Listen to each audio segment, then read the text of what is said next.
Hi everyone. So இது ஒரு ஸ்பெஷலான ஒரு வீடியோங்க. என்ன வீடியோ அப்படின்னா, கண்டிப்பாக வந்து எனக்கு செல்ஃபி கேமராவில் வீடியோலாம் எடுக்க தெரியாது. உங்களுக்காகவே நான் வந்து ஸ்பெஷலாக இந்த வீடியோ பண்ணலான்னு மேக் பண்ணேன். ஆக்சுவலாக இதுதான் நீங்கள் பார்க்குறீங்க, நம்மளுடைய டியூஷன் கிளாஸு. ஸோ இவ்வளோ தான், ஒரு 10 ரூமில் தான் நம்ம எடுத்துக்கிட்டு இருக்கோம். ட்ரைபேடில் வச்சுருக்கேன் பாருங்கள். அண்டு போர்டு டிஸ்பிளே இருங்க, பேக் கேமராவில் காமிக்கிறேன். பார்த்தீங்களா, இதுதான் டிஸ்பிளே.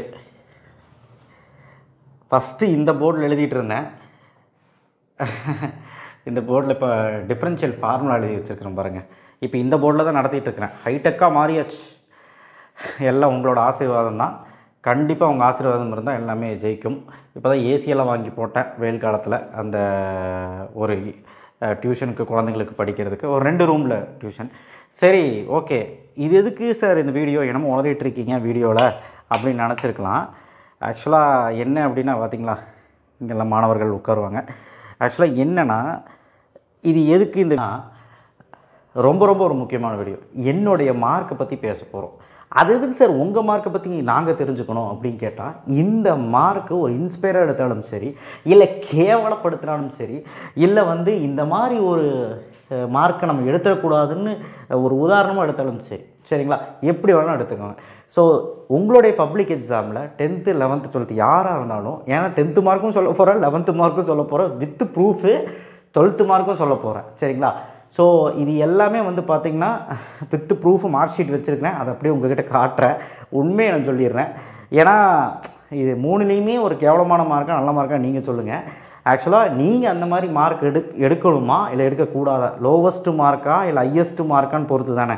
ஸோ நீங்கள் எப்படி உதாரணமாக இருக்கணும் தான் இந்த வீடியோவில். இந்த வீடியோ ரொம்ப முக்கியம். உங்களுக்கு மட்டும் இல்லை, பெற்றோர்களுக்கும் ரொம்ப முக்கியம். ஏன்னா இது வந்து உங்களுக்கு டேர்னிங் பாயிண்ட்டான டைம் கோட்டையில். இந்த டேர்னிங் பாயிண்ட்டை நீங்கள் வந்து உடச்சி எறியணும். அதுக்காக தான் இந்த வீடியோவே நான் போட்டது, சரிங்களா. சரி, தயவுசெய்து வீடியோ கீழே அந்த சப்ஸ்கிரைப் பட்டனை கிளிக் பண்ணிவிடுங்க, அந்த லைக் பட்டனை கிளிக் பண்ணிவிடுங்க. வாங்க அப்படியே ரூமுக்கு போவோம். ஸோ மார்க் ஷீட் வந்து அந்த ரூமில் வச்சுருக்கிறேன், பார்க்கலாம். மார்க் ஷீட்டில் வந்து ஆக்சுவலாக சீரியல் நம்பர்லாம் இருக்குமாம்மா, அதெல்லாம் காட்டக்கூடாதுங்கிறாங்க, என்னன்னு தெரியல. பட் அதை நான் மறைச்சிட்டே காட்டுறேன். இதுதான் என் ஃபைலு. ஸோ நான் அதை மறைச்சிக்கிறேன். இதான் என் மார்க்கு, பார்த்தீங்களா. ஸோ இது வந்து பார்த்திங்கன்னா 10th மார்க். ஓகே, மார்க்கை பார்த்துருப்பீங்க. 11th மார்க் எங்கடா அப்படின்னு கேட்டிருக்கலாம். ஃபைலு, அந்த ஃபைல் வந்து ஒரு 15 வருஷம் 20 வருஷம் ஆச்சு அது வாங்கி, சரிங்களா. அது அப்படியே கிடக்குது. ஸோ 11th மார்க்கு 12th மார்க்குன்னு 11th மார்க் எங்கடான்னு கேட்டிருப்பீங்க. 11th மார்க்கு அப்போ கிடையாது, அப்போ பப்ளிக் கிடையாது. 2006 10th முடித்தேன். 393 மார்க்கு, சரிங்களா. மேக்ஸில் மட்டும்தான் ஹையஸ்ட்டு 89. அதே மாதிரி 12லேயும் வந்து பார்த்திங்கன்னா மேக்ஸில் மட்டும்தான் ஹையஸ்ட்டு 188, ஓகேங்களா. ஸோ இதுதான் வந்து என்னுடைய மார்க்கு 12ல். கேவலமான ஒரு மார்க்கு. இந்த கட் ஆஃப் 164.75 நினைக்கிறேன். இந்த கட் ஆஃபுக்கு எனக்கு கிடச்ச காலேஜ் ஒரு காலேஜ், அந்த காலேஜ் சொல்ல விரும்பல. ஸோ நீங்கள் இந்த மாதிரி மார்க் எடுக்கணுமா இல்லை நல்ல மார்க் எடுக்கணுமான்னு பார்த்துக்கோங்க, சரிங்களா. சரி, வாங்க வீடியோக்குள்ளே போவோம்.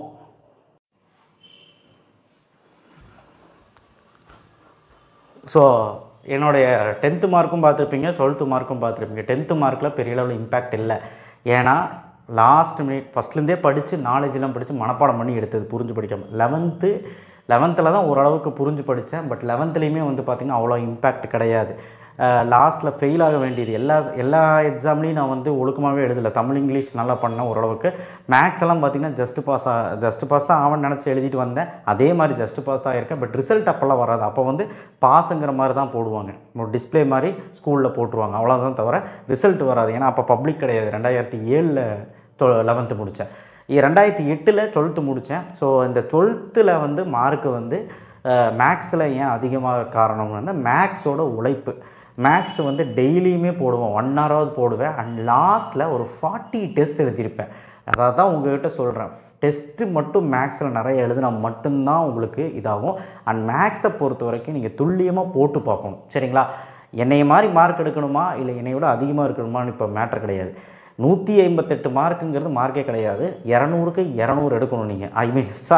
அப்போ வந்து 200க்கு 100க்கு 100 மார்க் எடுக்கணும். அதாவது 90க்கு 90 எடுக்கணும். அதுக்காக தான் இந்த வீடியோவே. அண்ட் 10th ஸ்டாண்டர்டில் மேக்ஸ் பார்த்திங்கன்னா 89. ஆனால் நீங்கள் எல்லாருமே சென்டம் எடுக்கணும். நான் வந்து 10th ஸ்டாண்டர்ட்லையும் சரி 12th ஸ்டாண்டர்டும் சரி டியூஷன் கிளாஸஸ்லாம் போய் அங்கே வந்து சொல்லித்தர டீச்சர்ஸ் எல்லாம் வச்சு ஐ மீன் அவங்ககிட்ட டவுட் கேட்டு படித்து நான் நிறைய டெஸ்ட் எழுதுவேன். நிறைய டெஸ்ட் எழுதி ஹார்ட் ஒர்க் பண்ணிகிட்டு இருப்பேன் மேக்ஸில் மட்டும். சயின்ஸு சோஷியல்லாம் ஓரளவுக்கு மனப்பாடம் பண்ணி படிச்சு 10th. பட் 12th வந்து பார்த்திங்கன்னா ஃபிசிக்ஸு கெமிஸ்ட்ரி இதெல்லாம் வந்து பார்த்திங்கன்னா நான் என்ன பண்ணியிருக்கேன் அப்படின்னா படித்தேன், ஆனால் ஞாபகம் வச்சுக்க முடியல. இப்போ உங்களை மாதிரி தான். அது என்ன படித்தேன்னா கரெக்டாக இம்பார்ட்டன்ட் கொஸ்டின்ஸுன்னு படித்தேன். நல்லா கேட்டுக்கோங்க, இம்பார்ட்டன்ட் கொஸ்டின் படித்தேன். ஆனால் எது இம்பார்ட்டன்ட்லேயே நம்ம இம்பார்ட்டன்ட்டே படிப்போம் வந்துருங்களா. இப்போ 10 கொஸ்டின் இருக்கும், அந்த 10 கொஸ்டின்லேயும் 7 கொஸ்டின் தான் படிப்போம். 10 தான் இம்பார்ட்டன்ட் இருக்கும், அதில் 7 3 ஸ்கிப் பண்ணால் அந்த மாதிரி படிச்சுட்டு போயிட்டேன். ஸோ அதனால தான் ஃபிசிக்ஸ்லேயும் இம்பேக்ட் ஆகலை, கெமிஸ்ட்ரிலையும் இம்பேக்ட் ஆகலை. மித்தபடி நாலேஜ் இருக்கான்னு கேட்டால் நாலேஜும் இல்லை, நானும் உங்களை மாதிரி தான் இருந்திருப்பேன். ஸோ அதனால் சொல்லிக் கொடுக்குறவங்க எப்படி இருந்தாலும் அருமையான டீச்சர்ஸாக இருந்தாங்க ஃபிசிக்ஸுக்கும் கெமிஸ்ட்ரிக்கெல்லாம். நான் தான் கரெக்டாக பயன்படுத்திக்கல, நேரத்தை பயன்படுத்திக்கலாம், விளையாடுவேன். தேவையில்லாத சவகாசம் அண்ட் தேவையில்லாத ஊர் சுற்றல். அப்போ ஃபோன் கிடையாது, ஆனால் ஊர் சுற்றிட்டே இருப்பேன். ஸோ இது எல்லாமே பண்ணங்காட்டிக்கு தான் என்னால் அப் டு த மார்க் எடுக்க முடியல. நீங்கள் அப்படி கிடையாது. இன்றைக்கி டெக்னாலஜி ரொம்ப வளர்ந்துருச்சு. யூடியூப்பில் என்ன பார்க்குறீங்க, நான் சொல்கிற அட்வைஸை கேட்குறீங்க. என்ன மட்டும் இல்லை, நிறைய விஷயம் இப்போ உங்களுக்கு எல்லாமே தெரியும். ஸோ என்னை விடையே நல்லாவே உங்களுக்கு நாலேஜ் இருக்கக்கூடிய கெப்பாசிட்டி இருக்குது. ஸோ அதனால் தயவு செய்து அந்த விஷயத்தை கரெக்டான விஷயத்துக்காக பயன்படுத்தி பாசிட்டிவாக பயன்படுத்தி நல்லபடியாக படித்து நல்ல மார்க் எடுங்க. அதுக்காக தான் இந்த மார்க் நான் வந்து ரிவீல் பண்ண நினச்சேன். ஆக்சுவலாக நான் வந்து என்னுடைய டியூஷன் கிளாஸ் பசங்கிட்டலாம் நான் சொல்லியிருப்பேன், டே நல்லா படிக்கணும்டா அப்படி இப்படின்னு சொல்லுவேன். ஸோ இது வந்து நான் சொல்லக்கூடிய, ஏன்னா அவங்களும் இந்த வீடியோவை பார்ப்பாங்க, நான் சொல்லக்கூடிய காரணம் என்ன அப்படின்னா, இந்த மாதிரி எடுக்கக்கூடாது, நீங்கள் இதை விட அதிகமாக எடுக்கணும். ஏன் இந்த பின்விளைவு ஏற்பட்டுச்சு அப்படிங்கிறது பேக் ஆஃப் தி ஸ்டோரி, ஐ மீன் என்ன நடந்தது அப்படிங்கிற ஹிஸ்ட்ரியை நான் இப்போ சொல்லிக்கிட்டு இருக்கேன். ஸோ டெய்லியுமே படிக்கவே மாட்டேன். ஸோ லாஸ்ட் மினிட்ல அந்த எக்ஸாம் டைம் தான் தொடருது. உங்களை மாதிரியே தான் சில பேர் நல்லா படிப்பீங்க, எல்லாத்தையும் குறை சொல்ல. அண்ட் பப்ளிக் எக்ஸாமில் லாஸ்ட் 2 மாதம் மட்டும் நல்லா படித்தேன். ஆனால் மேக்ஸ் மட்டும் டெய்லியும் போட்டேன். அதனால தான் வந்து இம்பேக்ட். ஏன்னா அவர் அடித்து பின்னி எடுத்துருவார். ஹோம்ஒர்க் கொடுக்கல, ஹோம்ஒர்க் கொடுப்பாரு, அந்த ஹோம்ஒர்க்கை கரெக்டாக போட்டு வரலாம், அடித்து பின்னி எடுத்துருவார். ஸோ அந்த ஹோம்ஒர்க்கை வந்து நம்ம போட்டுட்டு போகணும் இல்லைங்களா. ஸோ அதனால் அந்த ஹோம்ஒர்க்கை வந்து கரெக்டாக போட்டு போயிடும். அந்த ஹோம்ஒர்க்னால் பார்த்து போட மாட்டேன். ஒரு டைம் பார்த்துட்டு பார்க்காம போடுவேன். அப்படியே பழகி அடுத்தடுத்த ஹோம்ஒர்க் நான் பார்க்காமே போட ஆரம்பிச்சிட்டேன். அந்த மாதிரி நீங்களும் வரணும்னு நான் ஆசைப்பட்றேன். ஸோ அதே மாதிரி ஃபிசிக்ஸ் கெமிஸ்ட்ரியில் வந்து பார்த்திங்கன்னா நீங்கள் பண்ணக்கூடிய விஷயம் என்னென்னா, நீங்கள் ஒவ்வொரு டாப்பிக்குமே படிக்கணும். இது இம்பார்ட்டன்ட் அது இம்பார்ட்டன்ட்ங்கிறத விட இம்பார்ட்டன்ட் படிக்கிறீங்க. என்ன அநியாயம் இருக்குது. இம்பார்ட்டன்ட் ஒரு 10 கொஸ்டின் சொல்கிறேன்னா அந்த 10 கொஸ்டினாவது படிங்க. இல்லையா டாபிக் வைஸ் கவர் பண்ணுங்கள் ஃபுல்லாக. ஒரு அட்லீஸ்ட் 2 வால்யூம் இருக்குன்னா ஃபஸ்ட்டு வால்யூமாவது நல்லா படிங்க. ஏன்னா ஃபஸ்ட்டு வால்யூம் ஃபுல்லாக தரோவாக படிச்சு புக் பேக் மட்டுமாவது தரோவாக படிச்சிட்டிங்கன்னா வால்யூம் 2ல் கம்பேரிசன் பண்ணும்போது ஆப்ஷன்ஸ் வரும். நமக்கு வந்து ஈஸியாக 90+ எடுத்துடலாம், 95 கூட இருக்கலாம். சென்டம் எடுக்கணும்னா வேறு வழி இருக்குது. கெமிஸ்ட்ரிக்கும் அப்படி தான்.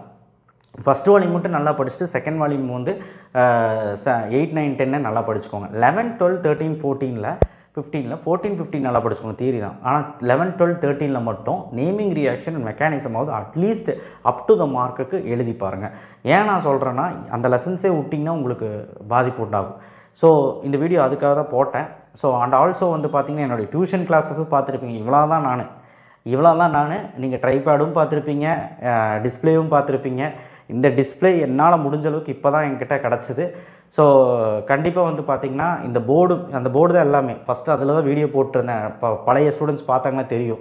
ஸோ இன்றைக்கி ஓரளவுக்கு நான் இந்த அளவுக்கு வந்திருக்கேன் அப்படின்னா கண்டிப்பாக நீங்கள் தான் அதுக்கு காரணம். இப்போது 12th கேவலமான ஒரு மார்க் எடுத்தனால தான் ஒரு சுமாரான காலேஜ் தான் எனக்கு கிடச்சிது. அந்த இப்போ பிஹெச்டி மாதிரி காலேஜில் படிச்சிருந்தேன் அப்படின்னா, இல்லை ஒரு அண்ணா யூனிவர்சிட்டி மாதிரி காலேஜில் படிச்சிருந்தேன்னா இன்றைக்கி நான் வேறு லெவலில் இருந்திருப்பேன். என்னை ஒரு உதாரணம் எடுத்துக்கோங்க. இந்த மாதிரி இருக்கக்கூடாது. பட் ஆனால் என்னுடைய விடாமுயற்சி, எனக்கு மேக்ஸை பிடிக்கணும் ஒரே காரணத்தினால, எனக்கு ஃபிசிக்ஸ் கெமிஸ்ட்ரி ஓரளவுக்கு பிடிக்கணும் ஒரே காரணத்தினால டீச்சிங் லைனில் வந்தேன். என்ஜினியரிங் முடித்தேன். என்ஜினியரிங்கோட கன்சல்டேட் பார்த்துருப்பீங்க.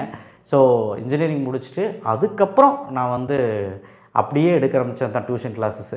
ஸோ அதுக்கப்புறம் அந்த கிளாஸ்லேயே வந்தது தான்.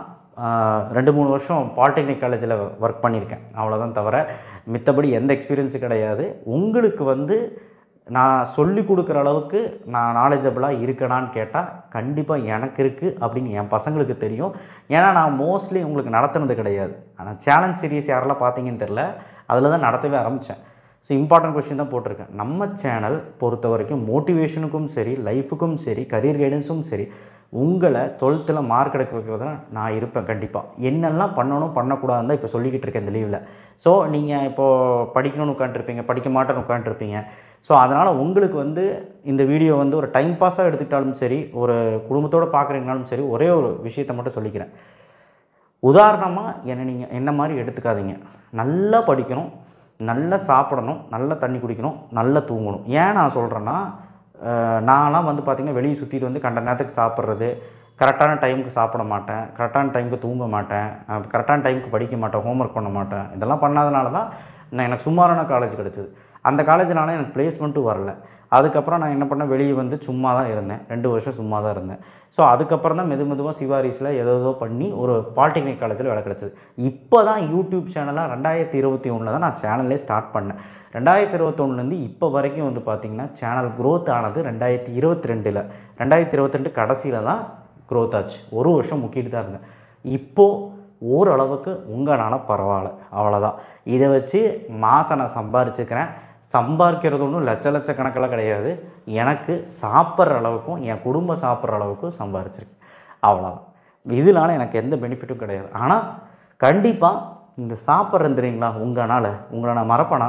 உங்களுக்காக நான் என்னெல்லாம் பண்ணுவேன். அதனால் நீங்கள் எனக்காக ஒன்று பண்ணணும். நல்லா படித்து இந்த வருஷம் நம்ம சேனலை பார்த்து மார்க் எடுத்துட்டேன்னு சொல்கிற அளவுக்கு நீங்கள் வந்து வரணும். அப்போ தான் எனக்கும் கிரெடிட்ஸ் கிடைக்கும், நமக்கும் கிரெடிட்ஸ் கிடைக்கும். அண்ட் ஆல்சோ நீங்களும் வந்து பார்த்திங்கன்னா உங்கள் ஃபேமிலிக்கும் கிரெடிட்ஸ் கொடுக்குற மாதிரி இருக்கும். நீங்களும் லைஃப்பில் செட்டில் ஆகிரும். என்ன மாதிரி இருக்காமல் நீங்கள் அப்ராட்லேயோ இல்லை எங்கேயோ கவர்மெண்ட் ஜாப்போ இல்லை வந்து பெரிய ஐடி துறையிலையோ இல்லை பெரிய மெக்கானிக்கல் இன்ஜினியரிங், சிவில் இன்ஜினியரிங், இல்லை டாக்டர் லைன்லேயோ இல்லை பேராமெடிக்கல் அந்த நர்சிங் லைன்லேயோ இல்லை எந்த ஒரு லைனில் எந்த சயின்டிஸ்ட்டோ எந்த ஃபீல்டில் இருந்தாலுமே நீங்கள் பெரிய ஆளாக இருப்பீங்க அப்படிங்கிறத நான் சொல்கிறேன். இந்த 12th மார்க் அந்தளவுக்கு முக்கியம். 10th மார்க்கு டேர்னிங் பாயிண்ட்டு நான் அன்றைக்கே சொல்லிட்டேன். ஸோ 10th ஒரு 400 மார்க் எடுக்கணுமாவது அட்லீஸ்ட் நினச்சிக்கோங்க. பட் 450 475க்கு மேலே எடுத்தால் பெட்டர். அண்ட் 12th 550 மார்க் மேலே 575க்கு மேலே எடுப்பேன்னு வேண்டிக்கோங்க. சரியா? என்னைய மாதிரி கேவலமான டோட்டல் எடுத்துட வேண்டாம். சரிங்களா? தேங்க்யூ. ஷேர் பண்ணுங்கள், சப்ஸ்கிரைப் பண்ணுங்கள், மறக்காமல் பெல் ஐக்கனை ப்ரெஸ் பண்ணுங்கள். தமிழ் இங்கிலீஷ் நான் சுத்தமாகவே படிக்கலை, அதனால தான் மார்க் கம்மி. கட் ஆஃப்னு சொல்லி தமிழ் இங்கிலீஷ் தொடவே இல்லை. நான் அதை கிராமர் சைடே போக மாட்டேன். இங்கிலீஷு தமிழ் வந்து பார்த்திங்கன்னா தொடவே மாட்டேன். ஓகே, ஸ்பெல்லிங் மிஸ்டேக்காக வரும். ஸோ எப்படியோ படித்து நான் ஓரளவுக்கு மீடியமாக ஒரு மார்க் எடுத்துட்டேன்னு வைங்களேன். ஸோ அந்த மாதிரி நீங்கள் பண்ணக்கூடாது. தமிழ் இங்கிலீஷ்க்கு ஓரளவுக்கு முக்கியத்துவம் கொடுத்தாலும் அதில் டோட்டல் வந்துடணும். மீதி எல்லாமே வந்து பார்த்திங்கன்னா கட் ஆஃப் வந்துடணும். அந்த 3 சப்ஜெக்டில் எப்படியாவது அடித்து தூள் கிளப்பிறீங்க இந்த வருஷம். அதுக்கு தான் இந்த வீடியோ போட்டேன். ஸோ கண்டிப்பாக தேங்க்யூ. ஷேர் பண்ணுங்கள், சப்ஸ்கிரைப் பண்ணுங்கள், மறக்காம பெல் ஐக்கனை ப்ரெஸ் பண்ணி நம்ம சேனலை சப்போர்ட் பண்ணுங்கள். வாட்ஸ்அப் சேனல் லிங்க்கில் வந்து ஜாயின் பண்ணுங்கள். நன்றி.